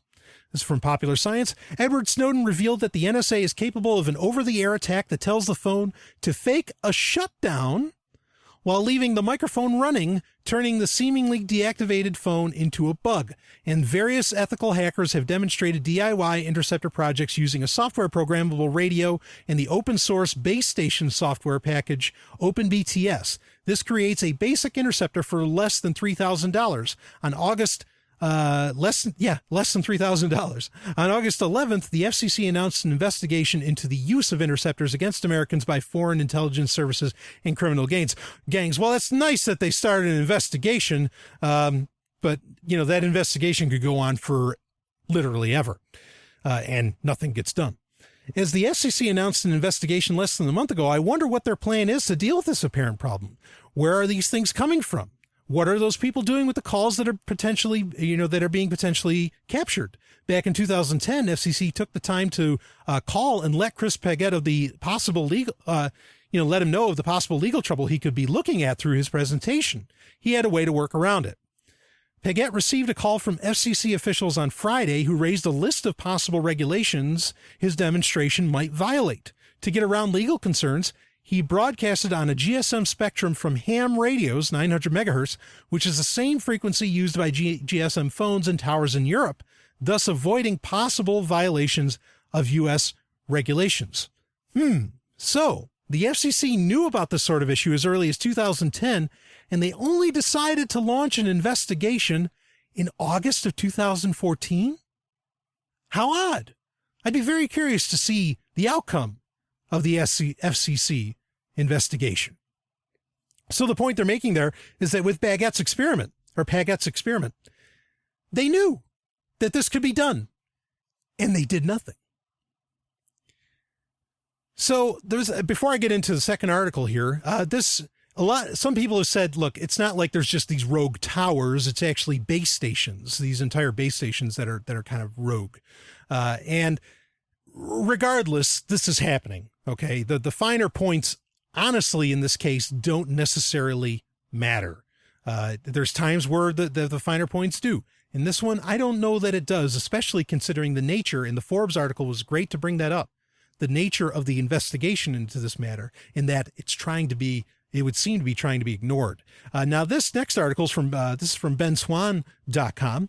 Following revelations from Edward Snowden, which showed that the government was compromising the cell phone activity of innocent Americans, technology companies have worked to create devices that are beyond the government's reach. So here we're going to talk to some degree about a possible solution for this, The creation of a device called the CryptoPhone 500 shed light on the amount of data that was being intercepted from other devices using fake cell phone towers. According to Popular Science, the CryptoPhone 500 is a device which features high-powered encryption and is marketed in the U.S. by ESD America and built on top of an unassuming Samsung Galaxy S3 body.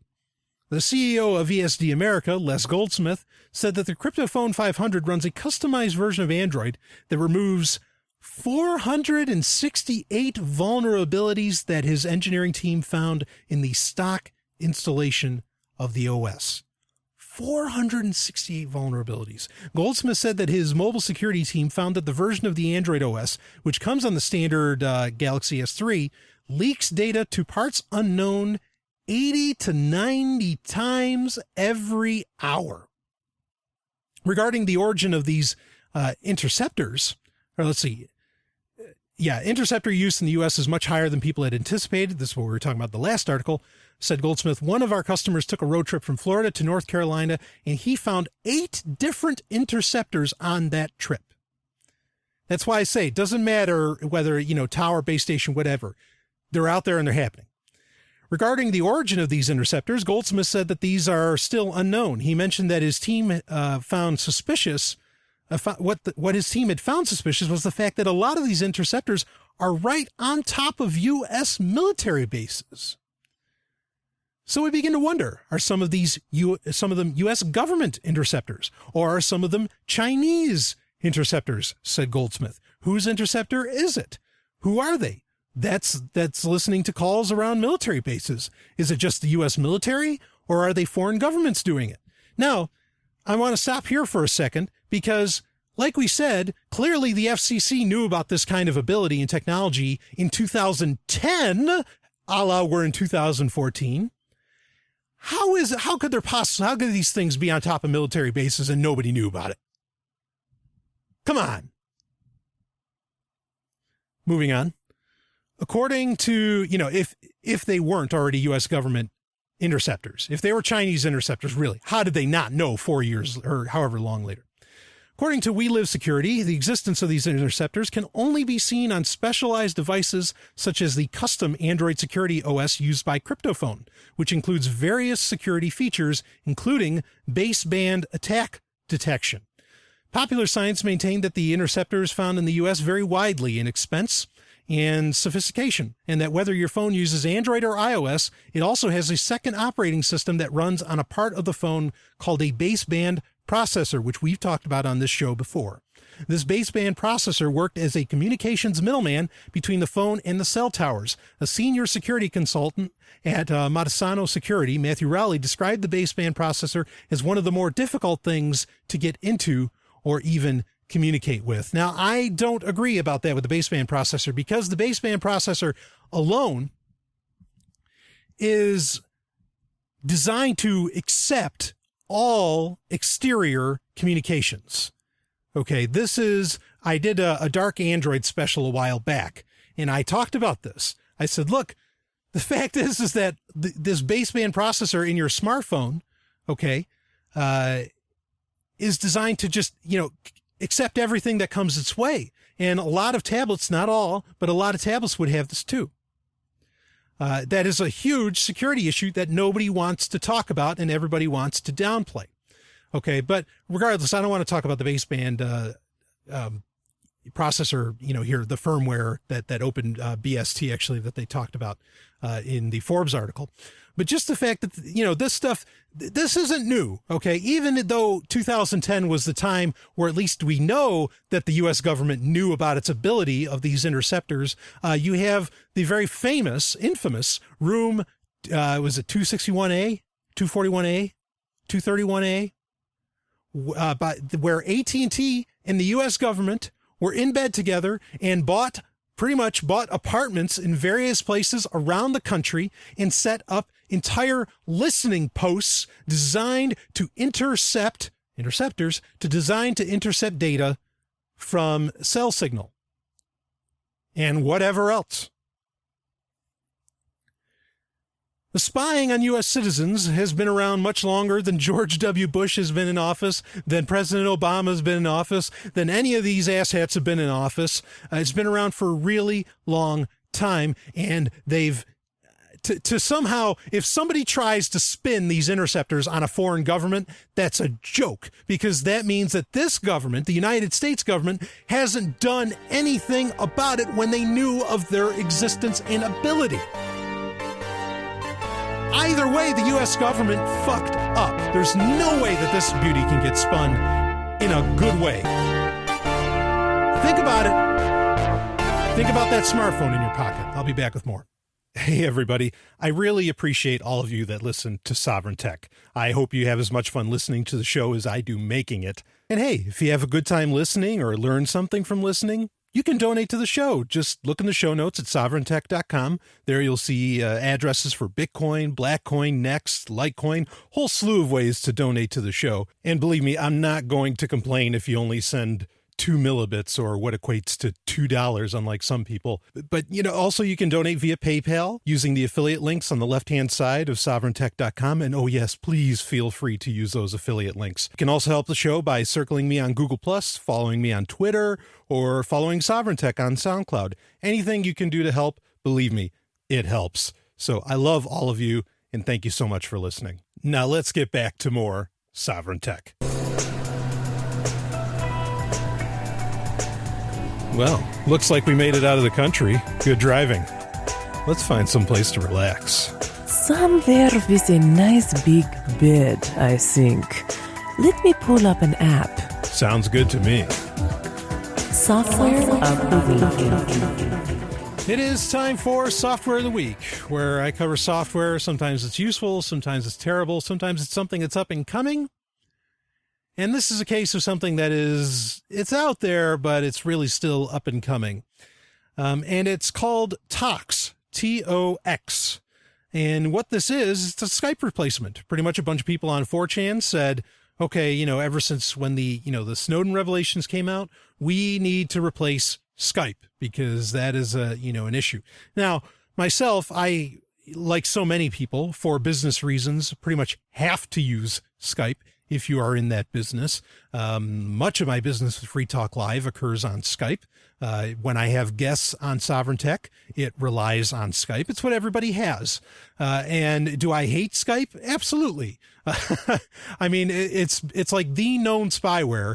It's been the known spyware for so long, even though Skype, in its philosophy, in its idea, and in its original implementation was really great. It really was. I mean, Skype had the right attitude of scheming their ways to not being a phone company, because they did try to get regulated by the U.S. government as a phone company. They figured out how to, make all that happen.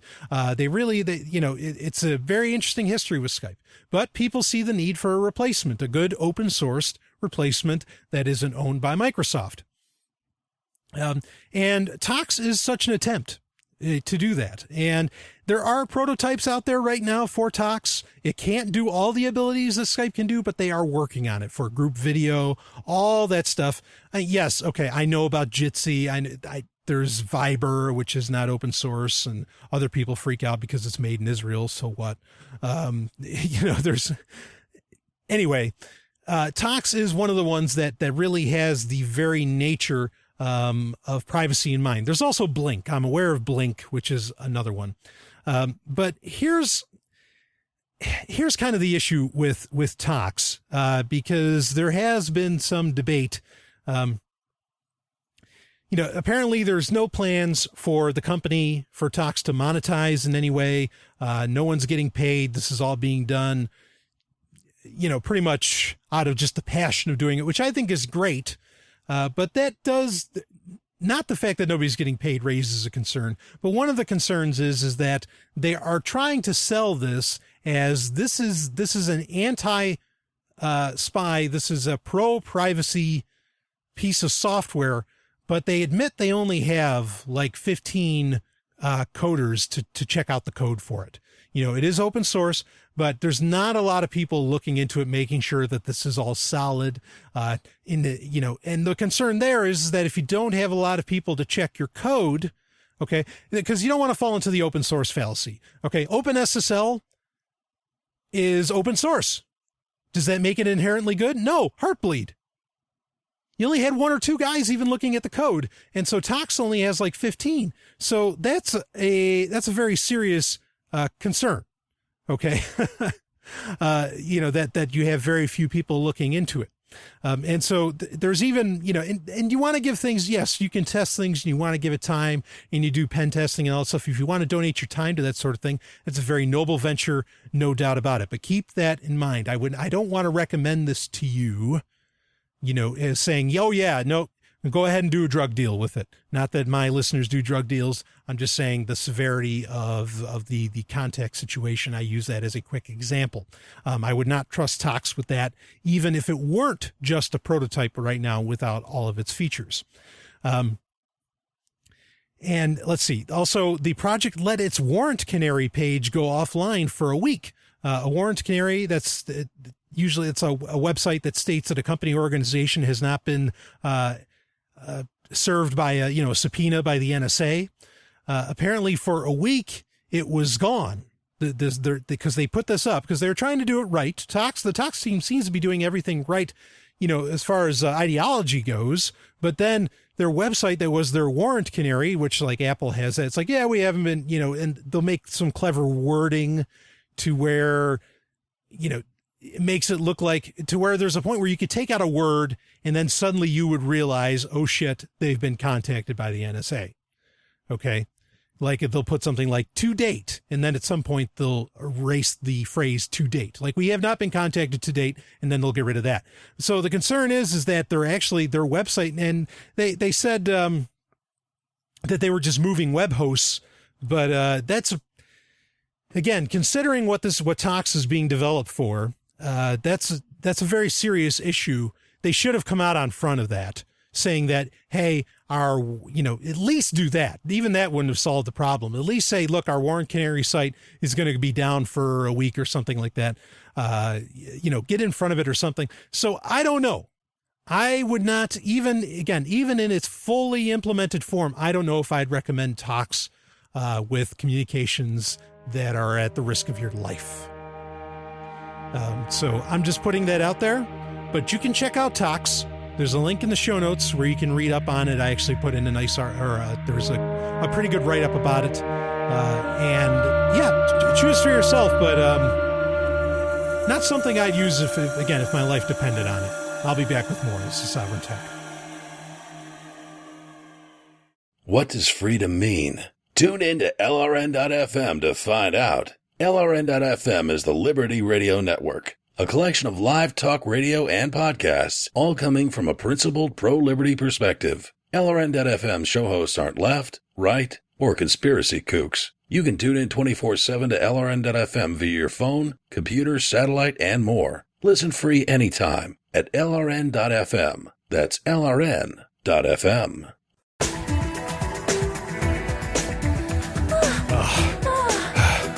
Oh, Natalia. Oh, it feels so good.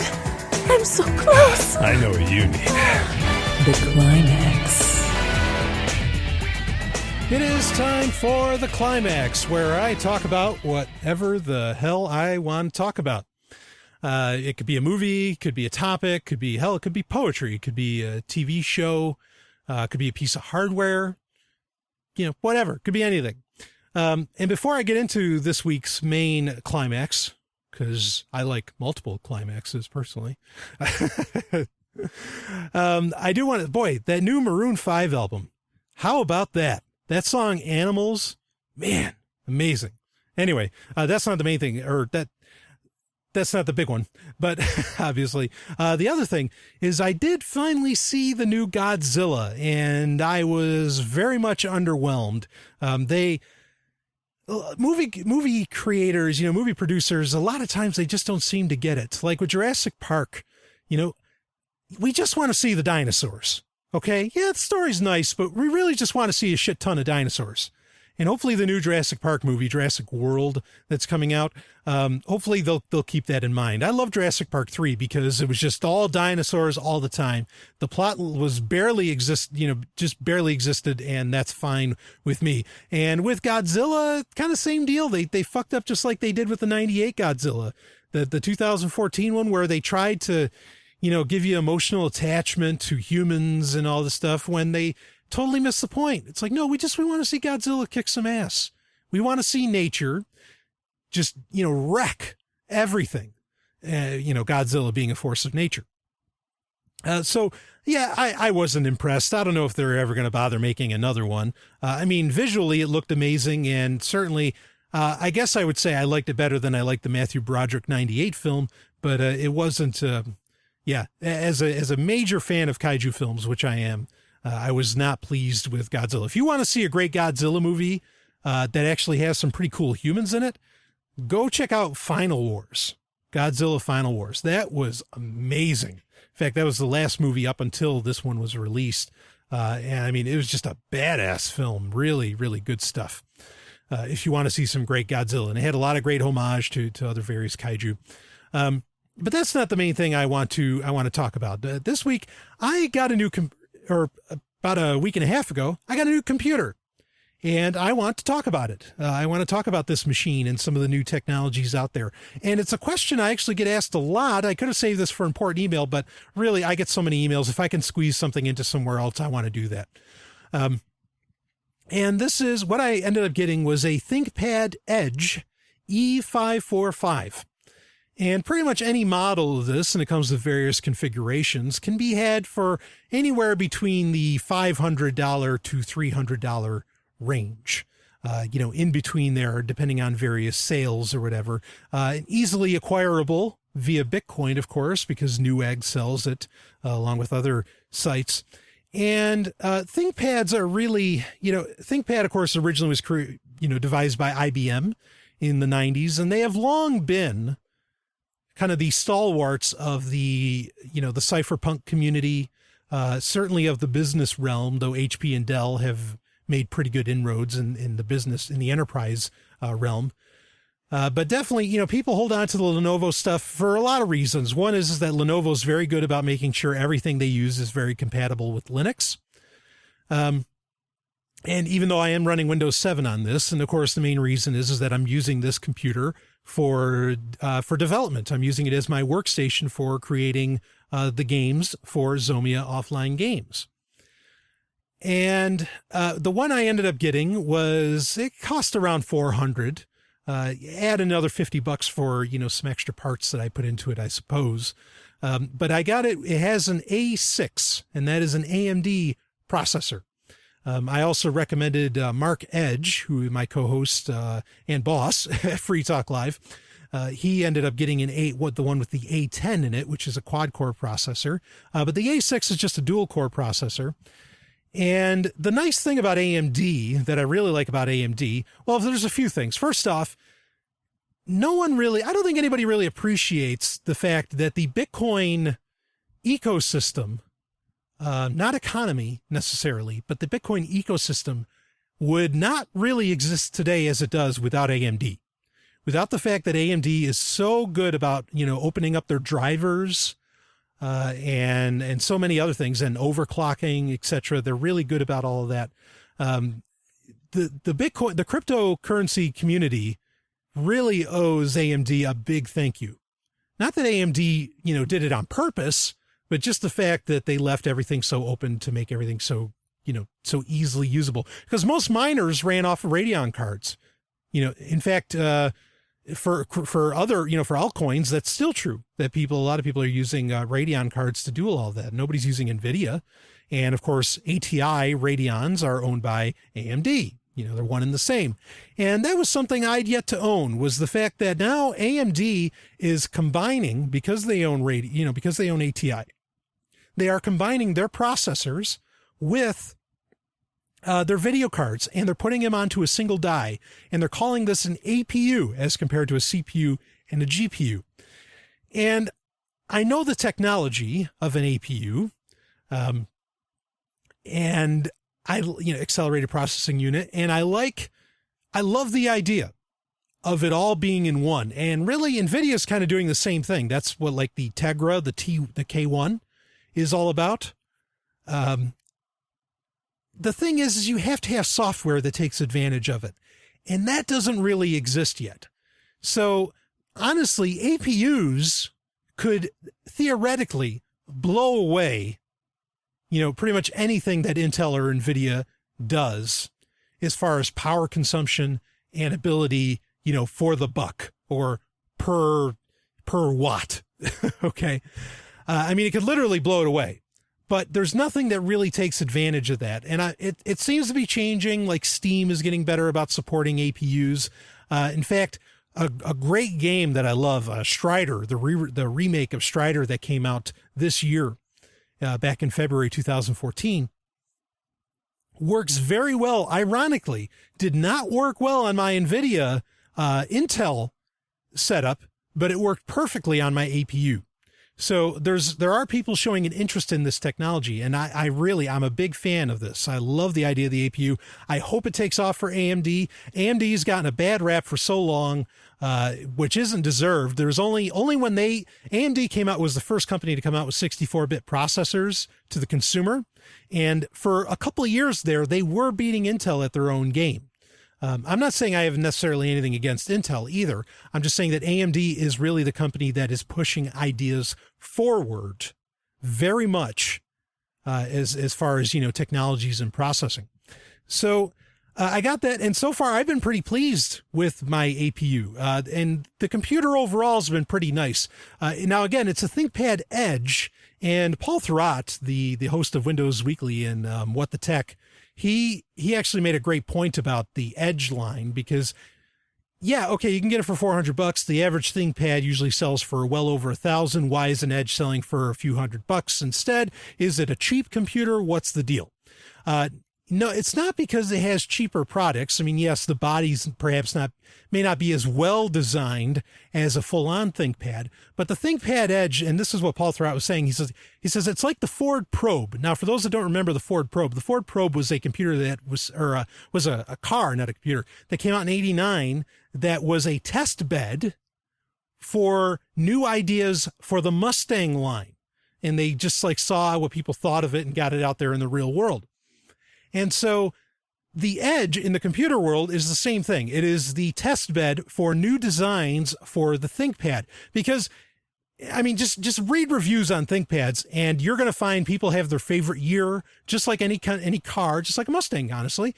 Where, oh yeah, this year the keyboard was great. Then this year they fucked up the bezel. This year, I mean, all this, you're going to read all this stuff. It's really interesting. And so the Edge was their opportunity to try new ideas to get beyond the ThinkPad purists. Not that I'm not using that as a pejorative. So you're still getting a great computer. If you happen to be in the market for one, I definitely recommend the ThinkPad Edge. Now, I didn't find a model available on Newegg or Tiger Direct or wherever or Amazon where it came with more than 4 gig of RAM and uses DDR3. Definitely upgrade that RAM right away. 4 gig, especially with what the APU tries to do, is not enough. You gotta have, and it has 2 slots in it. And that was another nice thing about the Edge E545 is opening that thing up, 3 screws, and you're in there and you're inside. It was fantastic. And it, nice two RAM slots in it. And I upgraded it to 8 gig right away. And definitely the performance, you saw it. The wireless card in it was terrible, admittedly. So to some degree, I guess maybe you're getting what you pay for here. But I spent $30 and I got a new wireless card. Unfortunately, I had to modify the BIOS because a lot of people don't know about this, but the FCC sends out what they call whitelists for various wireless cards that have been approved by the Federal Communications Commission. And you have to get past that whitelist because some of these newer cards that use wireless AC and Bluetooth 4.0 have not been whitelisted yet. Or the BIOS in your ThinkPad perhaps has not been updated yet to where you can do that. Now, there's 2 solutions. One, you can replace the card and by default edit the BIOS, which is what I ended up having to do. Of course, I had someone else do it for me. And there's websites where you can do that, like biosmods.org, bios-mods.org. Or you could buy a USB dongle, like a really small one that will give you that new wireless ability. Now, I wanted the built-in ability, and it's easy to do. One screw will remove the panel that gets you access to the wireless card. There was no stock BIOS update to do. That wasn't possible. So that's your choices on that. If you ever decide to buy one of these things, is to go with the USB dongle. And the USB dongles work, especially with USB 3.0. You get fine speeds out of them. It's just sometimes they jut out a little more than I'd care for, which is why I wanted an interior design. I also put a solid state drive in it. And this is the first time I'm really trusting a solid state drive. I got a Samsung Evo 840, 250 gig. And this will be the first time I'm actually trusting an SSD with, as my primary drive. And I've always been opposed to it because there's various read-write, you can only read and write to an SSD so many times. Yes, it's in the thousands and thousands, but it is still limited. And I question that any SSD is going to ever last the length of time that, good old-fashioned platter hard drives do, where they go into the, 5, 6, 7 years. And so the SSD, though, the reason I trusted it is because Samsung, and if you're going to get an SSD, I recommend Samsung. The Samsung SSDs have great software called Magician that will allow you to set it up for what you're wanting it to do, be it performance, reliability, or capacity. And so, of course, I set mine for reliability, and does that machine really cook. So this ThinkPad Edge, the E545, at the end, I love it. With a little upgrading, it's great. But laptops are getting to the point where you can't really upgrade them anymore. And this may be one of the last models where that's really possible, in my opinion, without spending $2,000, $3,000. So go ahead and check that out if you want. I'm very happy with it. I love it. It's been doing really well for me. Anyway, Carpe Lucem, everybody. Hope you enjoyed the show. I'll see you on the other side.